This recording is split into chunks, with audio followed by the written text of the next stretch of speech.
Ganda na ba? Ikot-ikot ulit tayo rito.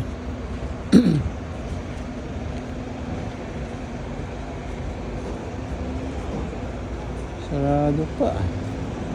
Ibigan, bibili tayo ng isda tayo eh. Sarado pa. Pero relax muna tayo. Sana sa Kabayanan po tayo. Pero sarado pa yung bilihan natin ng isda. May isda tayo galing sa freezer. Diba kaibigan? Hindi ka para sa kwanto.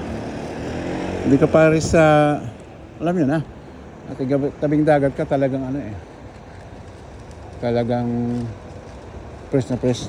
Pero habang nag-aantay po, may naisip ako. Dito tayo sa kabila ha.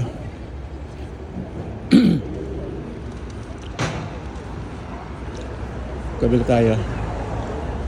Ayan, nagbili tayo dyan sa Iceland po. Parang mini grocery store na medyo malaki. Alam nyo na. Yan po, mga nabibili dyan. Frozen. Lahat meron naman dyan. Hindi ba kaibigan? Ayan o.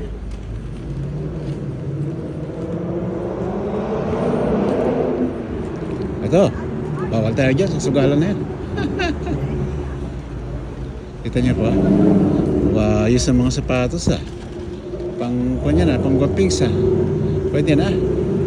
Gaganda rin di ba kaibigan? Ganda rin.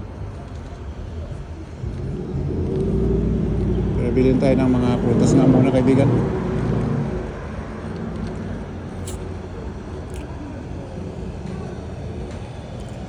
Tingnan natin anong mabibili natin. Mga prutas ba? Di ba kaibigan? Daan lang tayo kasi maaga pa, sarado pa yung isang bilihan dun. Kaya yan. Medyo tuloy natin ng 3 minuto itong pa natin kaibigan ha. Ayan nakita niya ang kaibigan?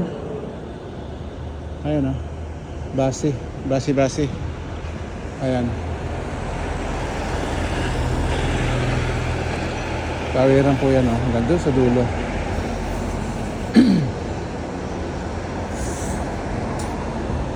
Yan. Pa natin mga at least po. Ayan. Namumula ang ating mga bus dito. Di ba kaibigan? Ayan. Kita niyo po, ayan po.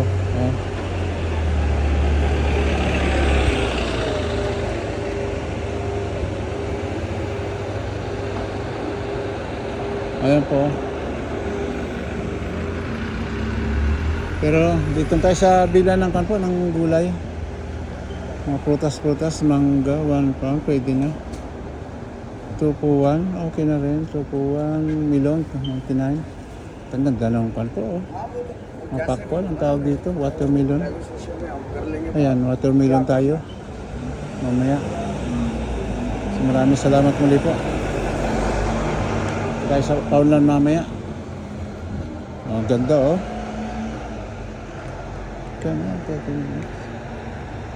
Ang laki Pero salamat po, maraming salamat sa ating lahat. Bilhin tayo.